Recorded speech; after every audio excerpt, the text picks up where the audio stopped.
I let my brother's pregnant girlfriend move in temporarily after the baby was born. My parents said it would be cold to make them leave. Then they demanded my room because babies need more space.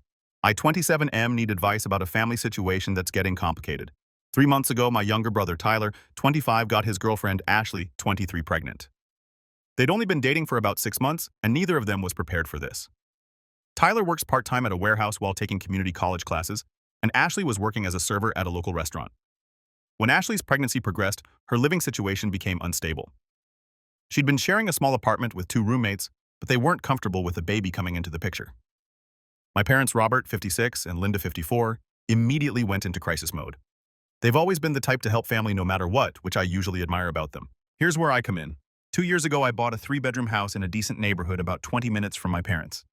I work as a software developer for a tech company and had saved aggressively for the down payment. The house was my pride and joy. I'd spent months renovating it, turning it into exactly what I wanted. The master bedroom is mine. I use the second bedroom as a home office since I work remotely 3 days a week, and the third bedroom is a guest room. My parents called a family meeting at their house.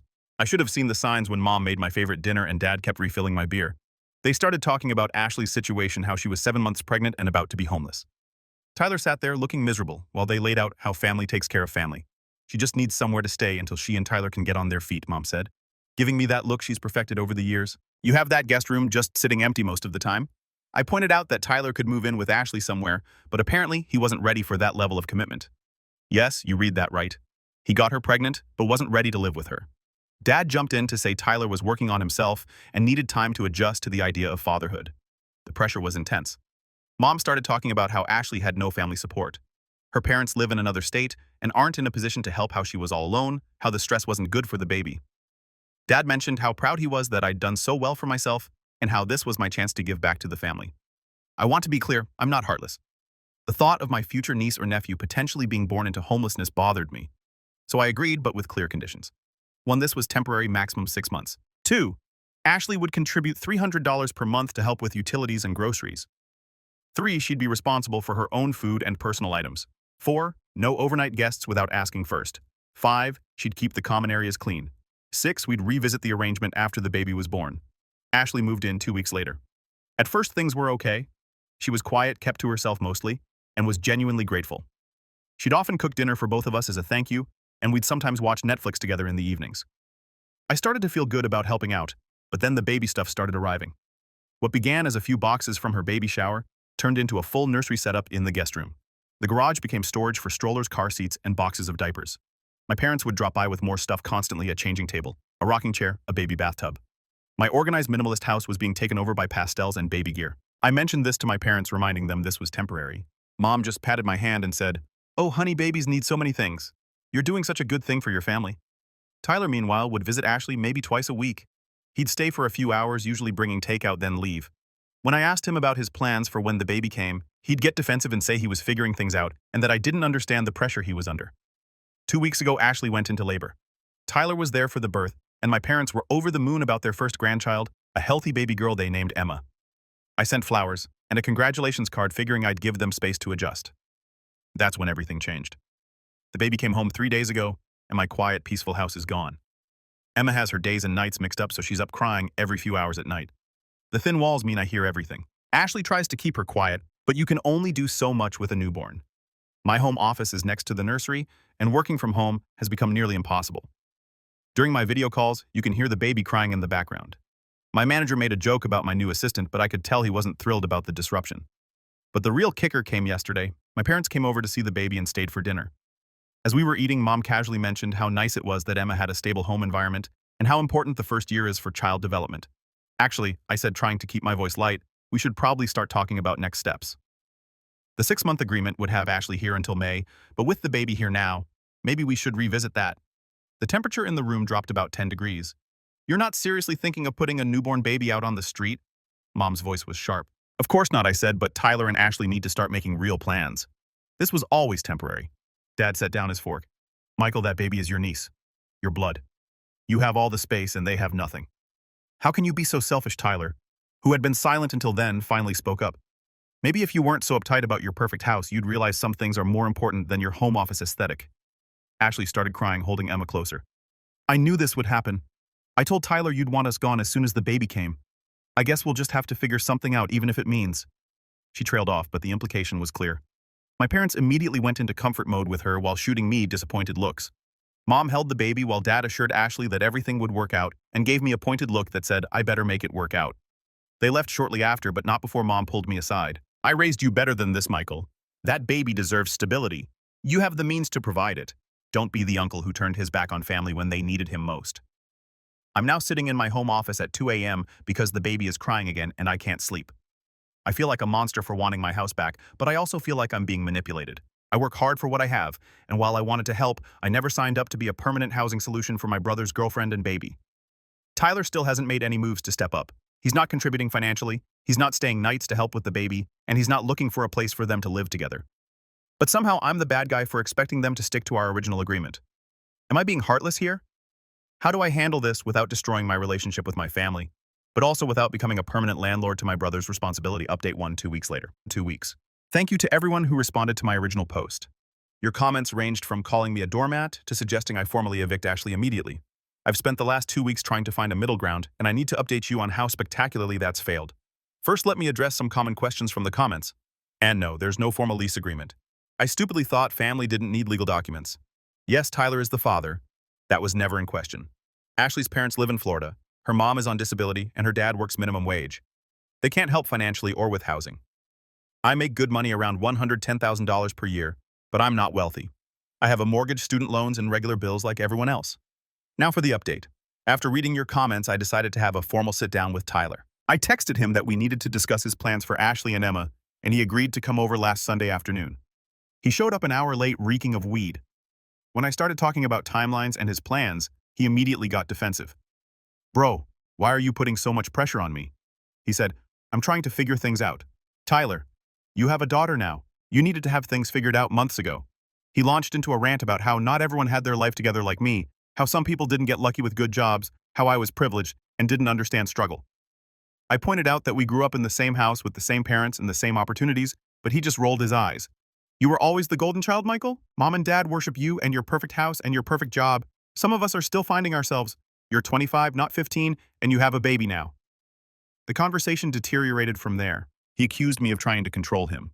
I accused him of being irresponsible, and he ended up storming out after yelling that I was just like Mom and Dad, always judging him.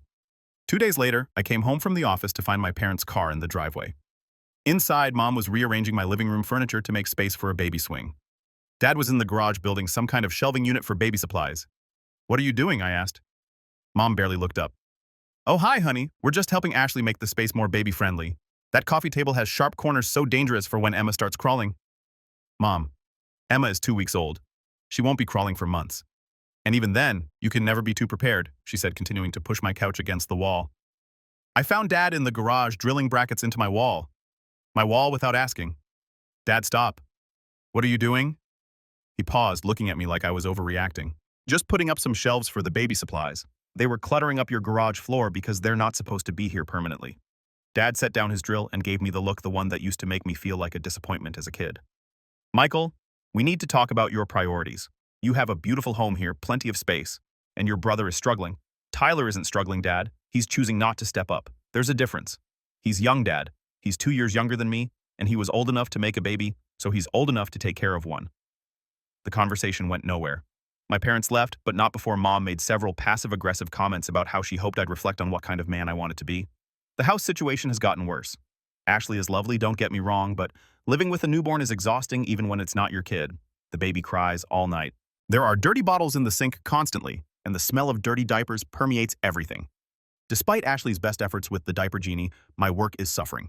I've had to mute myself during multiple calls because of crying in the background. My manager pulled me aside yesterday for a check-in about my home situation and whether it was affecting my performance.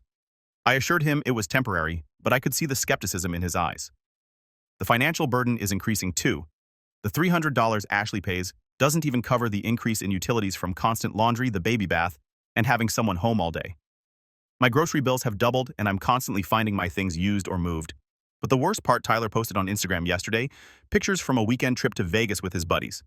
Vegas, while his girlfriend and baby are living in my house because he can't afford to support them. I screenshot everything and sent it to our parents, thinking surely this would open their eyes. Mom's response, everyone needs to blow off steam sometimes. Being a new father is stressful. I've started looking into tenant laws in my state. Even though there's no lease, Ashley has likely established residency at this point. If I want her out, I might need to go through formal eviction proceedings, which would definitely nuke my relationship with my family. Some of my friends think I should just accept this as my new reality. My best friend James said, "Dude, your parents are never going to take your side on this. Either accept that you're raising your brother's kid or prepare for family warfare." My girlfriend Sarah, who I've been dating for 8 months, has been supportive, but is starting to express concerns. She doesn't feel comfortable coming over anymore because there's no privacy and nowhere to relax. We've been spending time at her studio apartment, but that's not a long-term solution. I'm at a crossroads. Do I A. Start formal eviction proceedings and accept that my family will hate me? B. Try to wait it out and hope Tyler eventually steps up? Spoiler alert, he won't. C. Accept that this is my life now and try to make the best of it? D. Sell the house and move somewhere smaller that can't accommodate extra people? I worked so hard for this house. It was my dream, my accomplishment, my space. Now I feel like a stranger in my own home. And the person who should be taking responsibility is in Vegas posting pictures of bottle service. I know I sound bitter. I am bitter, but I'm also tired, frustrated, and feeling incredibly taken advantage of. Any advice on how to proceed without completely destroying my family relationships would be appreciated. Update 2, 6 weeks later. I've been putting off this update because I'm honestly still processing everything that's happened, but I owe you all a follow-up, especially those who've been demanding me for updates. First, the TLDR for those who missed my previous posts. My brother got his girlfriend pregnant. My parents guilted me into letting her move into my guest room temporarily and then acted shocked when I expected them to leave after the baby was born. It's been escalating since then. So here's what's happened in the last 6 weeks. After my last post, I decided to take the advice of trying one more formal conversation with everyone involved. I invited my parents, Tyler and Ashley, to a family meeting at my house. I prepared talking points, printed out resources for affordable housing in our area, and even found several programs specifically designed to help young parents. Tyler didn't show up. He texted Ashley saying he had to pick up an extra shift at work. I later found out through a mutual friend that he was at a sports bar watching the game. The meeting went about as well as you'd expect. I presented my research, explained that while I wanted to help, this situation wasn't sustainable. Ashley cried. My parents acted like I was presenting a plan to throw Emma into the wilderness to be raised by wolves. 6 months, I said firmly. That was our original agreement. It's already been 4. I'm giving you an extra 3 months on top of that to figure things out. By July, you need to have alternative housing arranged. Mom stood up so fast she knocked over her coffee cup. 7 months. You're giving a baby 7 months notice like she's a tenant. Ashley is a tenant. Mom, Emma is her daughter. They're a package deal and they need their own place.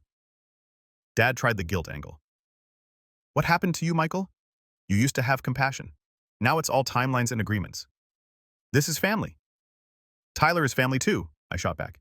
Where's he in all this? Why isn't anyone pressuring him to provide for his child? Tyler is doing his best. Mom said the same excuse she's been making for him his whole life.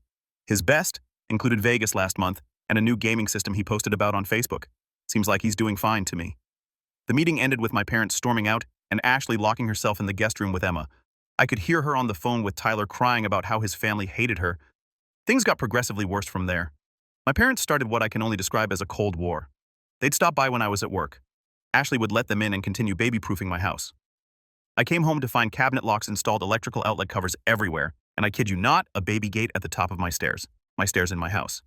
They also started a propaganda campaign with extended family. I started getting calls from aunts and uncles I barely speak to, all concerned about my heartlessness toward baby Emma. My cousin Jennifer, who I've always been close with, texted me. I heard you're evicting a newborn. WTF, Mike. I tried explaining my side to anyone who'd listen, but the narrative was already set. I was the successful, selfish older brother who wouldn't help family in need. The breaking point came 3 weeks ago. I woke up on a Saturday morning to voices in my kitchen. Not just Ashley and the baby, multiple voices. I came downstairs to find my parents, Tyler, Ashley, and 2 people I'd never seen before sitting around my kitchen table having breakfast. Oh good, you're up, Mom said like this was normal. This is Brad and Diane from our church. They're marriage counselors who specialize in young families. I stood there in my boxers and t-shirt looking at 6 people in my kitchen while a baby cried in the background. What the hell is happening? Language, Mom chided. Language. We're having an intervention. You've been so hostile lately. We thought you needed help processing your feelings about the baby. My feelings about the baby. Are you serious right now? Brad? Or maybe it was Diane started talking about the importance of family bonds and how children thrive in multi-generational homes. I cut them off. Everyone out except Ashley, since she unfortunately lives here. Michael, Dad started out. This is my house. You don't get to ambush me with interventions in my house. Tyler, who had been silent, finally piped up. Bro, you need to chill. We're trying to help you. Help me. I was losing it. You knocked up your girlfriend, refused to support her, dumped her in my house, and somehow I need help. I'm not ready to be a full-time dad, he said. Like that was a valid excuse. Then you should have worn a condom, I snapped. Everyone gasped like I'd said something horrific. Brad and Diane quickly excused themselves. My parents followed, but not before Mom delivered her parting shot. I don't even recognize you anymore, Michael. That night, I made a decision. I called my company's HR department and asked about remote work options from other locations. Turns out, as long as I'm in the same time zone, they don't care where I work from. I also called a real estate agent. I listed my house 2 weeks ago. It's a seller's market, and I got multiple offers within days. I accepted one that was $30,000 over asking with a 45-day close. I haven't told my family yet. Ashley doesn't know. I've been looking at condos in another city about 3 hours away, close enough to visit if I want to, far enough that no one will drop by unannounced. But here's where things get really crazy. Yesterday, Ashley approached me after putting Emma down for a nap. She looked nervous, fidgeting with her hands. Michael, can we talk? I tensed, expecting another guilt trip or manipulation. Instead, she surprised me. I know you're selling the house. My heart stopped. How did you know I saw the realtor's card on your desk and you've been packing things in your office? I waited for the tears, the guilt trip, the phone call to my parents. Instead, she sat down across from me. I don't blame you, she said quietly. This whole situation is messed up. I know that.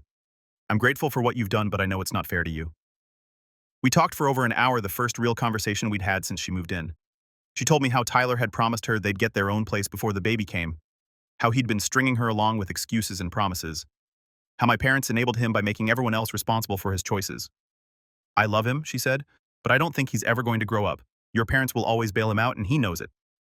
She asked how long she had before I moved. I told her about the 45-day close, expecting panic. Instead, she nodded. My cousin in Texas has been offering to let me stay with her. She has a kid too, and we could help each other out. I've been thinking about it, but felt guilty leaving since Tyler's here. You should go, I told her. Fresh start away from this dysfunction. She smiled sadly. Your parents are going to flip when they find out we're both leaving. Probably, but that's not our problem anymore. We agreed she'd start making arrangements to move to Texas. I offered to help with moving costs, which she gratefully accepted. Of course, the universe couldn't let things be that simple. This morning, Tyler showed up unannounced. He let himself in with a spare key my parents must have given him. I never gave him one. Dude, we need to talk, he said, barging into my home office. About what Tyler Ashley's talking crazy about moving to Texas. You need to talk sense into her. The audacity floored me. Why would I do that? Because Emma needs her father. Then maybe her father should start acting like one. He went off about how I was poisoning Ashley against him, how I was breaking up his family, how this was all my fault.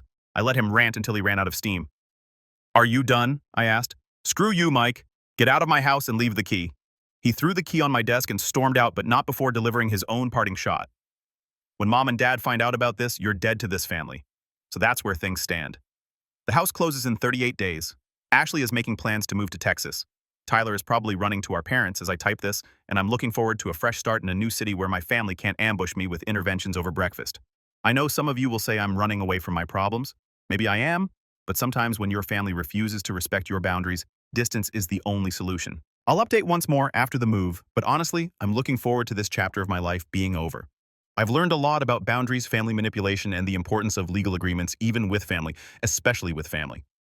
To those of you in similar situations, you're not obligated to set yourself on fire to keep other people warm, even if those people share your DNA.